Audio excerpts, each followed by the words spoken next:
নির্বাচনী ইশতেহার সই করা জুলাই সনদ বাস্তবায়ন হবে। ন্যায়ভিত্তিক রাষ্ট্র গঠনে ডিসিদের কাজ করার নির্দেশ প্রধানমন্ত্রীর। দুর্নীতির বিরুদ্ধে জিরো টলারেন্স। শাপলা চত্বরে ৩২ জনকে হত্যার প্রমাণ। ৭ জুনের মধ্যে তদন্ত প্রতিবেদন দাখিল। অর্থের যোগানদাতাদেরও আসামি করা হবে, জানালেন চিফ প্রসিকিউটর।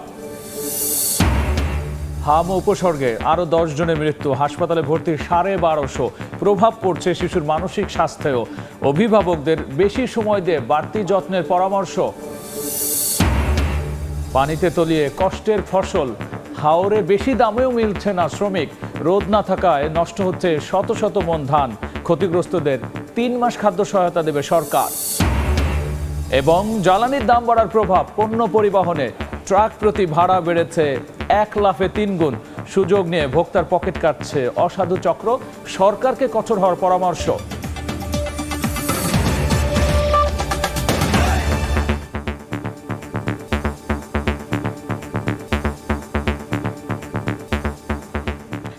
জনপদের সময় সঙ্গে আছি আমি গোলাম রাব্বি। নির্বাচনী ইশতেহার ও সই করা জুলাই সনদ পর্যায়ক্রমে বাস্তবায়ন করা হবে বলে জানিয়েছেন প্রধানমন্ত্রী তারেক রহমান। ন্যায়ভিত্তিক রাষ্ট্র গঠন ও জনগণের সেবা নিশ্চিতে জেলা প্রশাসকদের কাজ করার নির্দেশ দিয়েছেন তিনি। সকালে 4 দিনব্যাপী ডিসি সম্মেলনের উদ্বোধন করে দুর্নীতির বিরুদ্ধে সরকারের আপোষহীন অবস্থান তুলে ধরেছেন প্রধানমন্ত্রী। সরকার গঠনের পর প্রথম জেলা প্রশাসক সম্মেলন। রোববার সকালে সচিবালয় থেকে রাজধানীর ওসমানী স্মৃতি মিলনায়তনে যান প্রধানমন্ত্রী তারেক রহমান। উদ্বোধন করেন 4 দিনের সম্মেলন। জেলা প্রশাসক সম্মেলন 2026-এর সাফল্য কামনা করছি এবং এই সম্মেলনের আনুষ্ঠানিক উদ্বোধন ঘোষণা করছি। প্রধানমন্ত্রী বলেন, জনপ্রশাসন সঠিকভাবে কাজ করলে সরকারে প্রতিফলন ঘটে। ন্যায়ভিত্তিক রাষ্ট্র গঠনে প্রশাসনের প্রতিটি পদই অত্যন্ত গুরুত্বপূর্ণ ভেবে যথাযথভাবে দায়িত্ব পালনের নির্দেশ দেন সরকার প্রধান। জনপ্রশাসনের কর্মকর্তাদের সব পদেই কাজ করার মানসিকতা থাকা জরুরি। সবসময় নিজেদের পছন্দের পদে পদায়ন কিংবা পোস্টিং পাওয়ার মানসিকতাই কিন্তু জনপ্রশাসনকে হয়তোবা দুর্নীতিপরায়ণ এবং অপেশাদার করে তোলার অন্যতম একটি কারণ, এটি আমি মনে করি। নির্বাচনী ইশতেহার ও জনগণের সামনে সই করা জুলাই সনদ পর্যায়ক্রমে বাস্তবায়ন করা হবে বলেও জানান প্রধানমন্ত্রী। বলেন, ভিন্নমত থাকলেও জাতীয় ঐক্যই সবচেয়ে বড় শক্তি। সবার আগে দেশের স্বার্থ।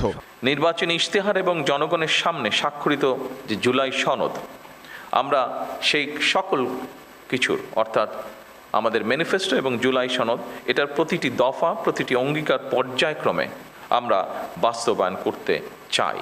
আমরা এই ব্যাপারে বদ্ধপরিকর। দুর্নীতির বিরুদ্ধে সরকারের আপোষহীন অবস্থান ও জবাবদিহিতা নিশ্চিতের কথা জানান প্রধানমন্ত্রী। দুর্নীতির বিরুদ্ধে সরকারের অবস্থান পরিষ্কার। সেটি হচ্ছে আমরা কম্প্রোমাইজ করতে চাই না দুর্নীতির সাথে। দ্রব্যমূল্য নিয়ন্ত্রণে বাজার সিন্ডিকেট ও অবৈধ মজুতদারের বিরুদ্ধে নিয়মিত বাজার মনিটরিং ও ভোগান্তিহীন সেবা নিশ্চিতে দৃশ্যমান মোবাইল কোর্ট পরিচালনার নির্দেশ দেন প্রধানমন্ত্রী। মোবাইল কোর্ট পরিচালনা কার্যকর, নিয়মিত এবং দৃশ্যমান। শাহরিয়ার শৌমিক, সময় সংবাদ, ঢাকা। ডেঙ্গু মোকাবেলায় জেলা প্রশাসকদের আগাম প্রস্তুতির নির্দেশ দিয়েছেন স্বাস্থ্যমন্ত্রী। ভেজাল ওষুধ বিক্রি ও হাসপাতালে দালালদের দৌরাত্ম্য বন্ধের তাগিদ দিয়েছেন তিনি। কওমি মাদ্রাসাকে নীতিমালার আওতায় আনতে আলোচনা চলছে বলে জানিয়েছেন শিক্ষামন্ত্রী। কাজের স্বচ্ছতা ও জবাবদিহিতা নিশ্চিতের নির্দেশ দেন জনপ্রশাসন প্রতিমন্ত্রী।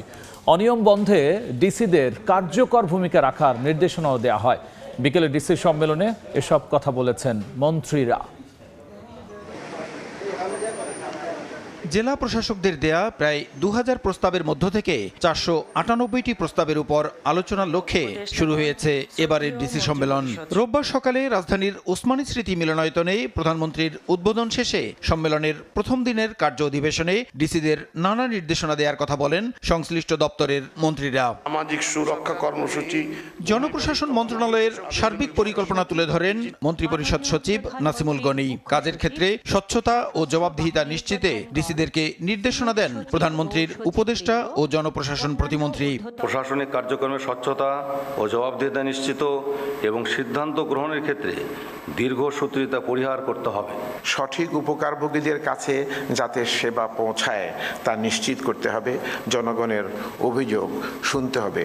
স্বাস্থ্য বিষয়ক কার্য অধিবেশন শেষে স্বাস্থ্যমন্ত্রী জানান, ডেঙ্গু মোকাবিলায় প্রস্তুতি নেওয়া, ভেজাল ওষুধ বিক্রি বন্ধ সহ হাসপাতালে দালালদের দৌরাত্ম্য বন্ধে কঠোর ব্যবস্থা নেওয়ার নির্দেশনা দেওয়া হয়েছে ডিসিদের। ডেঙ্গু তো আমরা চিকিৎসা করে বাঁচাইতে পারবো না, প্রিভেন্টিভ আমাদের মেজার নিতে হবে। হামের টিকা তো চলছে, এর মধ্যে তো বললাম 81% আমরা টার্গেট কভার করে দিয়েছি।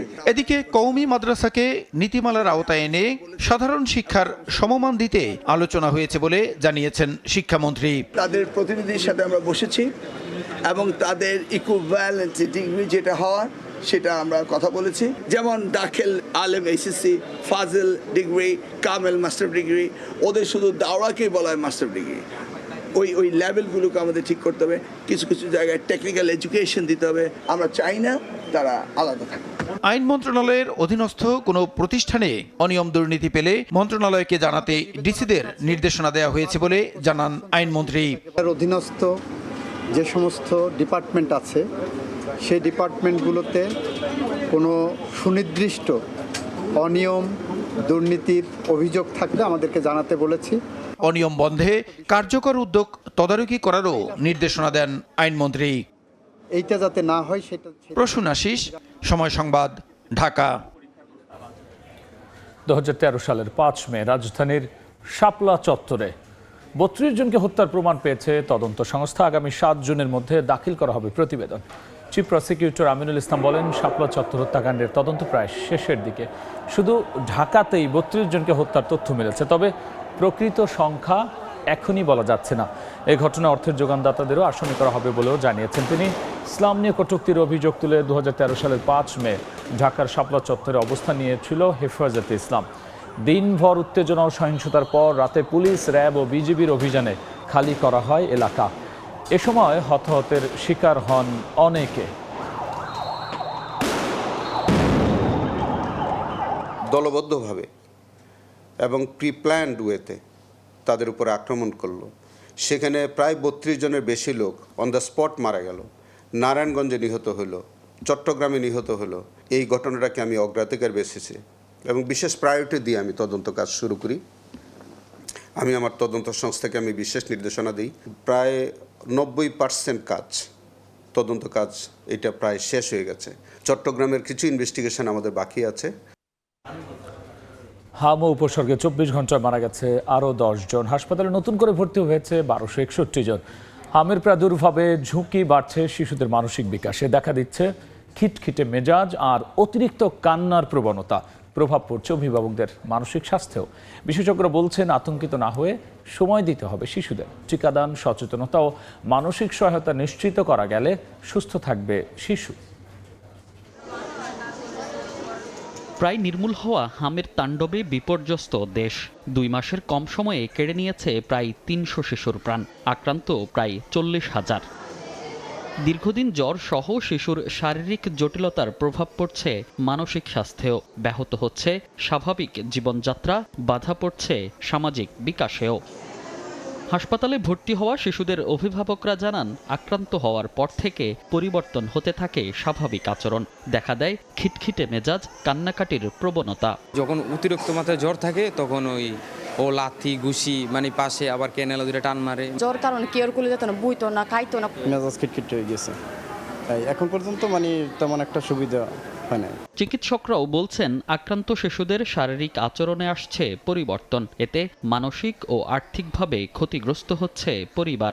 একটা বাচ্চা মিজেলস আক্রান্ত হচ্ছে, সেই ব্যাপারটা সে খেতে পারছে না, হাসপাতালে ভর্তি হচ্ছে। এটা যেমন রোগীর শিশু বাচ্চার উপর যেন মনস্তাত্ত্বিক একটা চাপ ফেলে, প্লাস রোগীর সাথে যারা আছে তাদের উপর একটা মনস্তাত্ত্বিক একটা চাপ ফেলে। আর্থিক, মানসিক সব দিক দিয়ে আসলে একটা চাপ তৈরি করে। মানসিক স্বাস্থ্য বিশেষজ্ঞরা বলছেন, শুধু শিশু নয়, অভিভাবকদের অতিরিক্ত আতঙ্কও প্রভাব ফেলছে শিশুর ওপর। তাই আতঙ্কিত না হয়ে শিশুদের বেশি করে সময় দেওয়ার পরামর্শ দিচ্ছেন তারা। বাচ্চারা খুব বলতে চায়, প্যানিকের মতো আচরণ করে বা ভয় পায়, তাহলে তাদের কথাগুলো শুনুন, কি বলতে চায়, কেন ভয় পাচ্ছে, কোন বিষয়ে মনের মধ্যে কি চলে, সে অনুযায়ী সমাধানের চেষ্টা করুন। কোয়ালিটি টাইমটা খুবই গুরুত্বপূর্ণ শিশুর কথা বোঝার জন্য। আপনি যদি শিশুর সাথে গুরুত্ব সহকারে 5টা মিনিট কথা বলেন, অনেক ইফেক্টিভ। সময় মতো শিশুদের টিকাদান, সচেতনতা এবং মানসিক সহায়তা নিশ্চিত করা গেলে শিশুদের শারীরিক ও মানসিক সুস্থতা নিশ্চিত করা সম্ভব বলে মনে করেন বিশেষজ্ঞরা। মনির হোসাইন, সময় সংবাদ, ঢাকা। উজানের ঢল ও বৃষ্টিতে হাওরে পানিতে তলিয়ে কৃষকের কষ্টের ফসল। বেশি টাকা দিয়েও মিলছে না শ্রমিক। কোনো রকমে ফসল ঘরে তুললেও রোদ না থাকায় নষ্ট হচ্ছে শত শত মণ ধান। ক্ষতিগ্রস্তদের 3 মাসের খাদ্য সহায়তা দেওয়া হবে বলে জানিয়েছেন দুর্যোগ ব্যবস্থাপনা ও ত্রাণ মন্ত্রী। পানিতে তলিয়ে গেছে কষ্টে বোনা মনকে মন ধান। বিপর্যয়ের মুখে পড়ে কৃষকদের দুর্ভোগ যেন কমছেই না। সুনামগঞ্জে দেখার হাওর সহ বেশ কয়েকটি এলাকার অন্তত 16,500 হেক্টর জমির পাকা ধান এখনও পানিতে তলিয়ে রয়েছে। এর মধ্যে কয়েকদিন ধরে নেই রোদের দেখা। এ অবস্থায় অনেকেই ঘরের মেঝেতে ধান বিছিয়ে ফ্যানের বাতাসে শুকানোর চেষ্টা করে যাচ্ছে। রোদে শুকাতে না পারায় কারো কারো ধান পচে নষ্ট হয়ে গেছে। ধান কাটছি আমরা 10-12 দিনে পড়তেছে, ধান যে ফস্তা আছে আমরা ধান তো বোমাই যাইতে পারতেছে না, ধান গেরায় যাইতেছে গা, একটা দানা শুকাইতাম পারতাছি না। নেত্রকোনাতেও হাওর সহ নিচু এলাকার বোরো ধান পানিতে তলিয়ে থাকায় জমিতেই পচে যাচ্ছে। কোনো রকমে ধান কিছু কাটলেও শুকানো নিয়ে বিপাকে তারা। হারভেস্টার মেশিনে যদি তেলের সংকটটা না থাকতো তাহলে অবশ্যই যেগুলা ক্ষেত আছে সবগুলাই কিন্তু কাটতে পারতো। এদিকে অতিবৃষ্টি ও উজানের পাহাড়ি ঢলে মৌলভীবাজারের নদ নদী ও হাওরে পানি বাড়ছে। এ পর্যন্ত 2160 হেক্টরে বোরো ফসল পানির নিচে। চড়া দামেও পাওয়া যাচ্ছে না ধান কাটার শ্রমিক। কিশোরগঞ্জের হাওরে প্রায় 10,000 হেক্টর জমির বোরো ধান পানিতে নিমজ্জিত। এখন পর্যন্ত কাটা হয়েছে 60 ভাগ জমির ধান। এ অবস্থায় হাওরের ক্ষতিগ্রস্ত কৃষকদের 3 মাস খাদ্য সহায়তা দেওয়ার ঘোষণা দিয়েছেন দুর্যোগ ব্যবস্থাপনা ও ত্রাণ মন্ত্রী আসাদুল হাবিব দুলুর। আগামী 3 মাস তাদেরকে খাদ্য সহায়তা প্রদান করব এবং কিছু আর্থিক সহায়তা দান করব। এছাড়া উজানের ঢলে জামালপুর পৌর এলাকার 11 নম্বর ওয়ার্ডের শেখের ভিটা ও পূর্ব বাগেরহাটার অন্তত 2 শতাধিক পরিবার এখনও পানিবন্দী। হাঁটু পানি মারিয়েই গন্তব্যে যেতে হচ্ছে অনেককে। দেখা দিয়েছে সাপের আতঙ্ক। দুদিনে সাপ কেটেছে 4 জনকে। ফাহরিয়া ফারজানা, সময় সংবাদ। ডিজেলের দাম বৃদ্ধির প্রভাব পড়েছে পণ্য পরিবহনে। ঢাকার সঙ্গে বিভিন্ন রুটে ট্রাক প্রতি ভাড়া বেড়েছে 10 থেকে 15,000 টাকা। খরচ বেড়ে যাওয়ায় প্রভাব পড়েছে সবজির আড়ত থেকে খুচরা বাজারে। জ্বালানির দাম বৃদ্ধির সুযোগ নিয়ে ভোক্তার পকেট কাটায় জড়িতদের বিরুদ্ধে সরকারকে কঠোর হওয়ার পরামর্শ ক্যাবের। সাইফুল ইসলামের রিপোর্ট। দেশের বিভিন্ন প্রান্ত থেকে প্রতিদিনই রাজধানীতে আসছে সবজি। সন্ধ্যার পর থেকে রওনা দেয়া এসব ট্রাক শুধু সবজিই নয়, ডিজেলের দাম বৃদ্ধির চাপ নিয়ে যাচ্ছে ঢাকায়। প্রতি লিটার ডিজেলে 15 টাকা বৃদ্ধির পর ঢাকার সাথে বিভিন্ন রুটে ট্রাক ভাড়া বেড়েছে 10,000 টাকা থেকে 15,000 টাকা। পরিসংখ্যান বলছে সাতক্ষীরা থেকে ঢাকার দূরত্ব 237 কিলোমিটার। এক্ষেত্রে সাতক্ষীরা থেকে 15 মেট্রিক টন সবজি বোঝায় একটি ট্রাক ঢাকায় পৌঁছাতে তেলের প্রয়োজন হয় 52.5 লিটার। আগের হিসেবে জ্বালানি ব্যয় হতো 5,250 টাকা, ট্রাক ভাড়া ছিল 20,000 টাকা। বর্তমানে 115 টাকা লিটারে একই রাস্তায় ব্যয় বেড়েছে মাত্র 800 টাকা, কিন্তু পরিবহনে বাড়তি ভাড়া যোগ হয়েছে 15,000 টাকা। এতে প্রতি কেজি সবজি পরিবহনে খরচ বাড়ল 1 টাকা।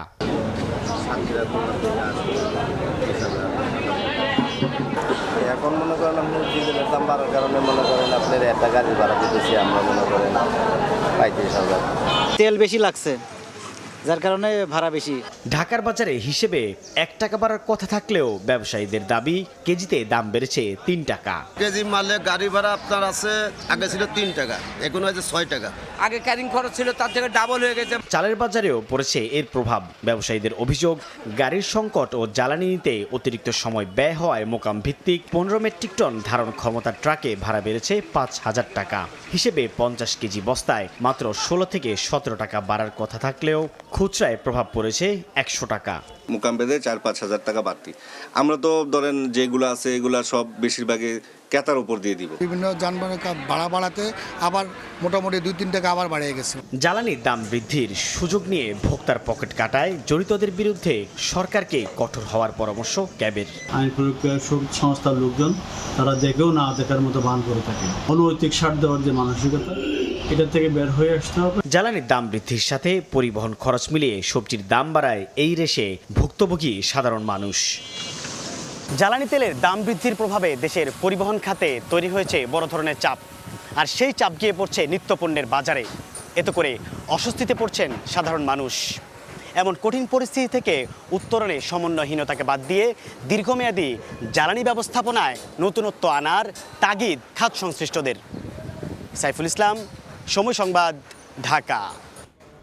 সিলেটে ট্রাক ও পিকআপ ভ্যানের সংঘর্ষে থেমে গেল 8টি জীবনের গল্প। নিহতরা সবাই পিকআপ ভ্যানে থাকা নির্মাণ শ্রমিক। ট্রাকের হেলপারকে আটক করা গেলেও পালিয়েছে চালক।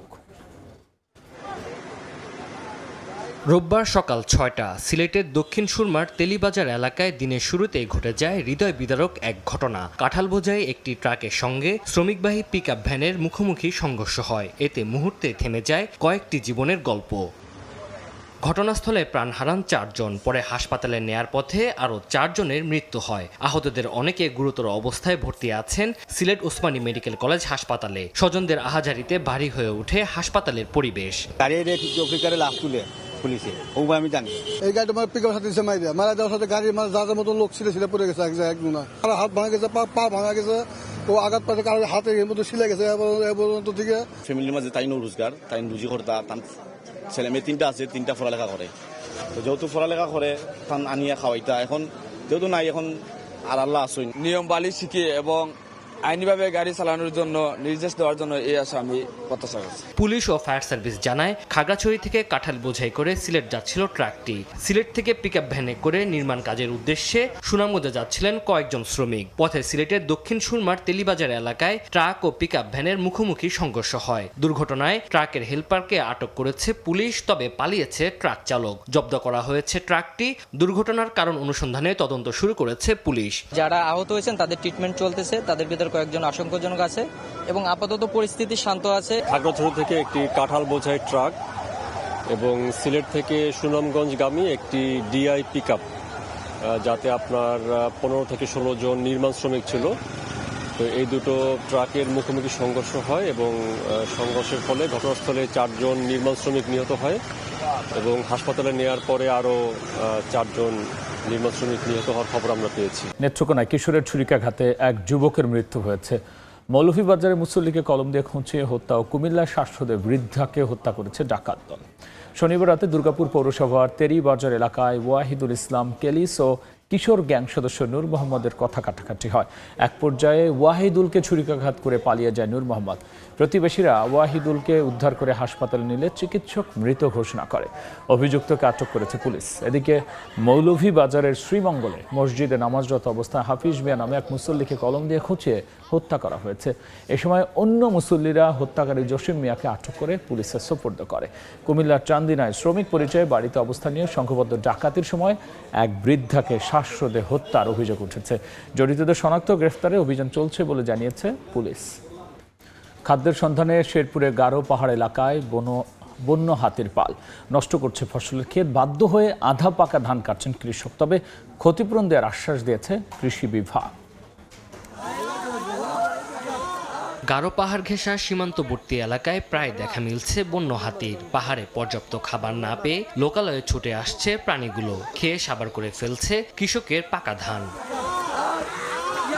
শেরপুরের শ্রী বড়দি, ঝিনাইগাতি ও নালিতাবাড়ির গারো পাহাড়ে ধান পাকার সময় দল বেঁধে নেমে আসে বন্য হাতির দল। হাতির আক্রমণ ঠেকাতে আগুন জ্বালিয়ে ঢাকঢোল পিটিয়েও শেষ রক্ষা করা হচ্ছে না কৃষকের কষ্টের ফসল। সম্প্রতি হাতির আক্রমণ বেড়ে যাওয়ায় কাঁচা পাকা ধান কেটে বাড়ি নিয়ে যাচ্ছেন কৃষকরা। এতে হাতির অত্যাচারের জন্য আসলে আমরা এই কাঁচা ধান কাটা লাগতেছে। পাকা ধান আর কাঁচা ধান নাই খায় বেলায় হাতির আক্রমণে ফসল রক্ষায় ধান 80% পাকলে কেটে ফেলার পরামর্শ কৃষি বিভাগের। সংশ্লিষ্ট জায়গায় আমরা পরিদর্শন করতেছি। পরিদর্শনকালে কৃষকদেরকে যখন ধান 80% পাকা হয়ে যায় সাথে সাথে আমরা কর্তন করার জন্য পরামর্শ করতেছি। জনসচেতনতা বৃদ্ধি সহ হাতির আক্রমণে ক্ষতিগ্রস্ত কৃষকের ক্ষতিপূরণ দেওয়ার সহযোগিতার আশ্বাস বন কর্মকর্তার। বন্য হাতির যেন কেউ কোনো ক্ষতি না করে এবং ফসলের ক্ষতিপূরণটা যেন সঠিকভাবে পায় সেই প্রয়োজনীয় ব্যবস্থা আমরা গ্রহণ করতেছি। বন বিভাগের তথ্য মতে 3 উপজেলায় 3টি দলে বিভক্ত হয়ে প্রায় শতাধিক হাতি রয়েছে। সময় সংবাদ, শেরপুর। চাঁদপুর কুমিল্লা আঞ্চলিক মহাসড়কে 5 শতাধিক অবৈধ স্থাপনা উচ্ছেদ করা হয়েছে। সকালে জেলা প্রশাসনের নির্বাহী ম্যাজিস্ট্রেটের নেতৃত্বে সড়কটির বিভিন্ন স্থানে অভিযান চালায় সড়ক ও জনপথ বিভাগ। এ সময় অবৈধ স্থাপনা গুড়িয়ে দেওয়া হয়। অপ্রীতিকর ঘটনা এড়াতে মোতায়েন ছিল আইন শৃঙ্খলা বাহিনীর সদস্যরা। এদিকে উচ্ছেদের শিকার ক্ষতিগ্রস্তদের দাবি, আগে কোনো নোটিশ পাননি তারা। তবে প্রশাসনের পক্ষ থেকে বলা হয় টানা 3 দিন মাইকিং করে স্থাপনা সরিয়ে নিতে বলা হয়েছে। জনপদের সময়ের শীর্ষ সংবাদ জানিয়ে দিচ্ছি আরও একবার। নির্বাচনী ইশতেহার ও সই করা জুলাই সনদ বাস্তবায়ন হবে। ন্যায়ভিত্তিক রাষ্ট্র গঠনে ডিসিদের কাজ করার নির্দেশ প্রধানমন্ত্রীর। দুর্নীতির বিরুদ্ধে জিরো টলারেন্স। শাপলা চত্বরে 32 জনকে হত্যার প্রমাণ, 7 জুনের মধ্যে তদন্ত প্রতিবেদন দাখিল। অর্থের যোগানদাতাদেরও আসামি করা হবে, জানালেন চিফ প্রসিকিউটর। হাম ও উপসর্গে আরো 10 জনের মৃত্যু, হাসপাতালে ভর্তি 1250। প্রভাব পড়ছে শিশুর মানসিক স্বাস্থ্যেও। অভিভাবকদের বেশি সময় দিয়ে বাড়তি যত্নের পরামর্শ।